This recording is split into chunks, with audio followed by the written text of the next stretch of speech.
Hello friends, welcome to MN study. आज आम पढ़ा अम्लक्षार लवणर तृतीय भाग। कौन पढ़ा ना प्रथम हलदी पढ़ा। हलदी एक प्राकृतिक सूचक भाव में व्यवहार कराए। हलदी एक प्राकृतिक सूचक भाव में व्यवहार कराए। क्षारीय द्रवण मिसिले यार हलदिया रंग बदली नाली हो जाए। ताले हलदी जदि क्षारीय द्रवण मिसिला ताले यार रंग कौन नाली हो जिवो। तुम भाई काम 3.2 एक बड़ चामच हलदी गुंडरे अल्प पानी मिसाई बहलिया द्रवण तैयारी कर। एक बड़ चामच हलदी गुंडरे अल्प पानी मिसाई एक बहलिया द्रवण तैयारी कर। ब्लटिंग कागज रे द्रवण को पकाई सुखाई दिए। ताको पकईकी ब्लटिंग कागज गुड़ाक सुखाई देवा। यही हलदी रंग कागज उपर टोपाई साबुन पानी पकाई दियो। कौन देखिबो कौन हबो ना से जो ब्लटिंग पेपर नाली रंग हो कहीं साबुन पानी क्षारीय बा क्षारयुक्त। सारणी 3.3 रे दिया जाइथिबा द्रवण रे एक हलदिया रंग सारणी 3.3 रे दिया जाइथिबा अन्य द्रवण सह एही हलदिया रंग कागज रंग किपरि बदलुछि लक्ष्य कर। द्रवण नाम हलदी द्रवण रे परिवर्तन मतामत। लेंबू रस जदि आमे सेही हलदी द्रवण रे पकाइबा ताले कोन हबो ताहा किछि हबो नै काहेकि ना ता अम्लयुक्त। मतामत रे कोन लिखिबा ता अम्ल। कमला रस जदि पकाइबा ताले कोन हबो ता भी किछि हबोनी काहेकि ना ता भी अम्लयुक्त। भिनेगार जदि पकाइबा ताले कोन हबो से भी किछि हबो नै काहेकि ना ता भी अम्लयुक्त। चूनो पानी जदि पकाइबा हलदिया द्रवण उपरे ताले ता नाली रंग रे परिवर्तन हबो काहेकि ना ता होछि क्षारयुक्त। चीनी पानी ऊपर जदि हलदी पकाइबा हलदी द्रवण ऊपर पकाइबा ताले ता किछि हबो नै काहेकि ना ता प्रशमित द्रवण। लूण पानी ऊपर जदि हलदी द्रवण पकाइबा ताले ता कोन हबो ताहा भी किछि हबो नै काहेकि ना ताहा भी प्रशमित द्रवण। तापर आसिला खाइबा सोडा पानी। सोडा पानी जदि नेकी हलदी द्रवण ऊपर पकाइबा ताले ता नाली रंग होई जिवो का मतामत से होछि क्षारयुक्त। लुगा धुआ सोडा पानी ऊपर आनी को नै जदि हलदी द्रवण रे पकाइबा ताहा भी नाली रंग होई जिवो काहेकि ना ता होछि क्षारयुक्त द्रवण। तापरे एही परि विभिन्न आकार हलदी कागज तैयारी करी ता ऊपर साबुन पानी रे तुला लगा काठी द्वारा विभिन्न चित्र अंकन कर। सांगर जन्मदिन पर सुंदर अभिनंदन पत्रटीए प्रस्तुत कर। तापर आसिला मंदार फूल। मंदार फूल पाखुड़ा प्रस्तुत द्रवण को एक सूचक भाव में व्यवहार करा जाए।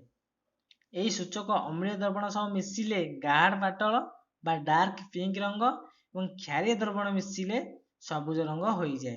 किए मिसिले मंदार फूल पाखुड़ा जदि आमे ताकू कोथरे मिसेइबा अम्लीय द्रवण सह मिसेइबा ताले ता हबो गाढ़ पाटल रंग एवं क्षारीय द्रवण मिसिले ता हबो सबुज रंग।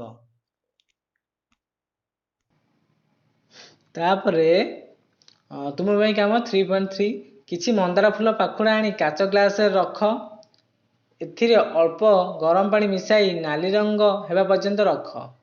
यही रंगीन द्रवण एक सूचक यहाकू लेंबू रस चूनो पानी सह पृथक भाव में मिसाओ। काकू जो मंदार फूलर जो पाखुड़ा आनिल ताकू ताकू किछि गरम पानी रे मिसाओ। गरम पानी तार रंग नाली हो जिवो एवं एही यहाकू लेंबू रस और चूनो पानी सह पृथक भाव में मिसाओ। कौन देखुछ कौन देखिबा ना जदि लेंबू रस मिसेइबा किछि मंदार फूलर पाखुड़ार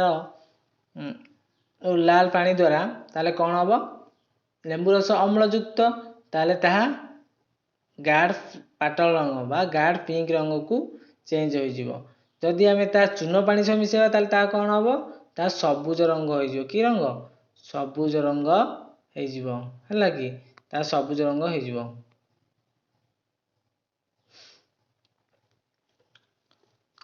सारणी रे 3.4 दिया प्रत्येक द्रवण यही सूचक मिसा और परिवर्तन लक्ष्य कर। लेंबू रस सांपो भिनेगार सोडा पानी चीनी पानी लूण पानी। लेंबू रसर मूल रंग कौन ना वर्णहीन बा रंगहीन। सांपो भी रंगहीन भिनेगार भी रंगहीन सोडा पानी भी रंगहीन चीनी पानी भी रंगहीन लूण पानी भी रंगहीन।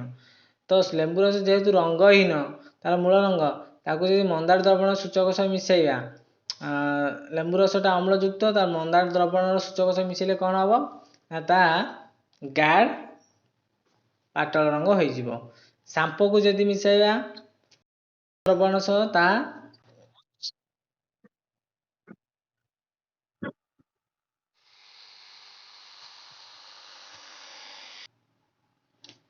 ଆମେ ଯଦି ସାମ୍ପକୁ ତ ସାମ୍ପ ପ୍ରଥମେ ହେଉଛି ରଙ୍ଗହୀନ, ତାକୁ ଯଦି ମନ୍ଦାର ଦ୍ରବଣ ସୂଚକ ସହ ମିଶାଇବା ତାହେଲେ କ'ଣ ହେବ? ସାମ୍ପ ଯେହେତୁ ଗୋଟେ କ୍ଷାରଯୁକ୍ତ ତାହା ସବୁଜ ରଙ୍ଗ ହୋଇଯିବ, ତାହା ସବୁଜ ରଙ୍ଗରେ ପରିଣତ ହେବ। ଭିନେଗାର ରଙ୍ଗହୀନ, ମନ୍ଦାର ଦ୍ରବଣ ସୂଚକ ସହ ମିଶିଲେ କ'ଣ ହେବ? ତାହା ଗାଢ଼ ପାଟଳ ରଙ୍ଗ ହେବ। ସୋଡ଼ା ପାଣି କ୍ଷାରଯୁକ୍ତ, ତାହା ମନ୍ଦାର ଦ୍ରବଣ ସହିତ ମିଶିଲେ ତାହା ବି ସବୁଜ ରଙ୍ଗ ହେବ। ଚିନି ପାଣି ମୂଳ ରଙ୍ଗ ହେଉଛି ବର୍ଣ୍ଣହୀନ, ଯେ ମନ୍ଦାର ଦ୍ରବଣ ସୂଚକ ସହ ମିଶିଲେ ତାର କିଛି ପରିବର୍ତ୍ତନ ହେବ ନାହିଁ, କାହିଁକିନା ସେ ପ୍ରଶମିତ ଦ୍ରବଣ। ଲୁଣ ପାଣି ସେଇଭଳି ଚିନି ପାଣି ଭଳି ଏକ ପ୍ରଶମିତ ଦ୍ରବଣ, ସେଥିପାଇଁ ତାର ରଙ୍ଗ ବି କିଛି ପରିବର୍ତ୍ତନ ହେବ ନାହିଁ।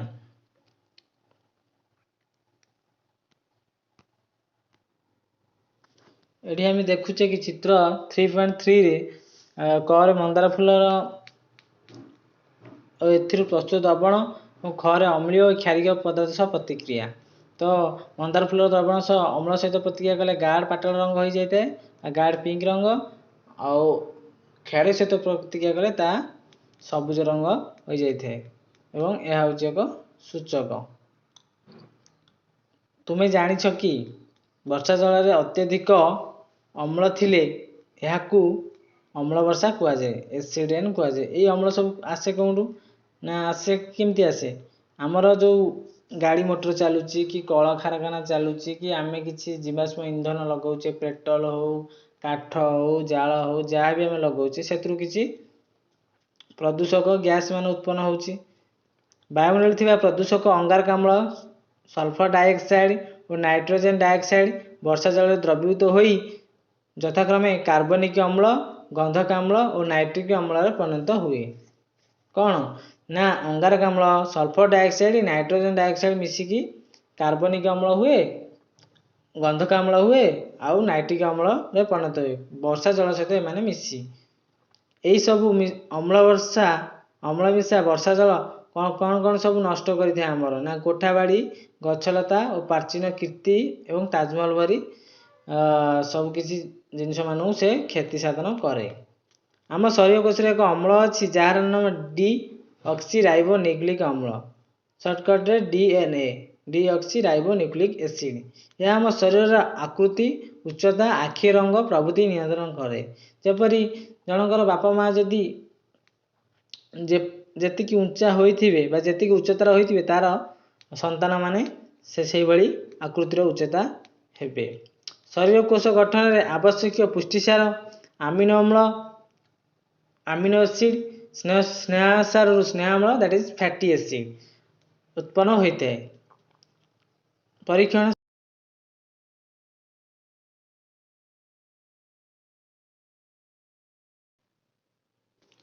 କ'ଣ ହେଲା? ପରୀକ୍ଷଣ ଶିକ୍ଷକ ଶିକ୍ଷୟିତ୍ରୀଙ୍କୁ ଅନୁରୋଧ ସରାଣୀ 3.5ରେ ଦିଆଯାଇଥିବା ଦ୍ରବଣ ଗୁଡ଼ିକୁ ପୃଥକ ଭାବରେ ଲିଟମସ୍ କାଗଜ, ହଳଦୀ କାଗଜ ଓ ମନ୍ଦାର ଫୁଲ ଦ୍ରବଣ ସହ ମିଶାଇ ଏହାର ପ୍ରଭାବ ପିଲାମାନଙ୍କୁ ଶ୍ରେଣୀଗୃହ ମଧ୍ୟରେ ଦେଖାଇବେ। ପିଲାମାନେ ସେସବୁ ଲେଖି ରଖିବେ। ସାବଧାନ, ବିଭିନ୍ନ ଅମ୍ଳ ଓ କ୍ଷାରକ ବ୍ୟବହାର ସମୟରେ ଅଧିକ ସତର୍କତା ରହିବା ଆବଶ୍ୟକ, କାରଣ ଏସବୁର ପ୍ରକୃତି କ୍ଷୟକାରୀ, ଉତ୍ତେଜକ ଓ ଚର୍ମ ପାଇଁ କ୍ଷତିକାରକ। ନେକ୍ସଟ ଆମେ ପଢ଼ିବା ସାରଣୀ 3.5। କ'ଣ ଦେଖିବାକୁ ପାଉଛି? ନା ଦ୍ରବଣ ନାମ ଦେଇଛି, ଆଉ ଲିଟମସ୍ କାଗଜରେ ତାର ପ୍ରଭାବ କ'ଣ, ହଳଦୀ କାଗଜର ପ୍ରଭାବ କ'ଣ, ମନ୍ଦାର ଦ୍ରବଣର ପ୍ରଭାବ କ'ଣ। ତ ପ୍ରଥମେ ଆମର ଲଘୁ ଲବଣ ଅମ୍ଳ, ସିଏ ଗୋଟେ କ'ଣ ନା ଲବଣ ଅମ୍ଳ, ଯାହାତୁ ଗୋଟେ ଅମ୍ଳ, ତ ଯଦି ସିଏ ନାଲି ନୀଳ ଲିଟମସ୍ ଉପରେ ପଡ଼ିବ ତାହା କ'ଣ ପରିବର୍ତ୍ତନ ହେବ ନାଲି ଲିଟମସ୍କୁ। ହଳଦୀ କାଗଜ ଉପରେ ପ୍ରଭାବ କ'ଣ ହେବ?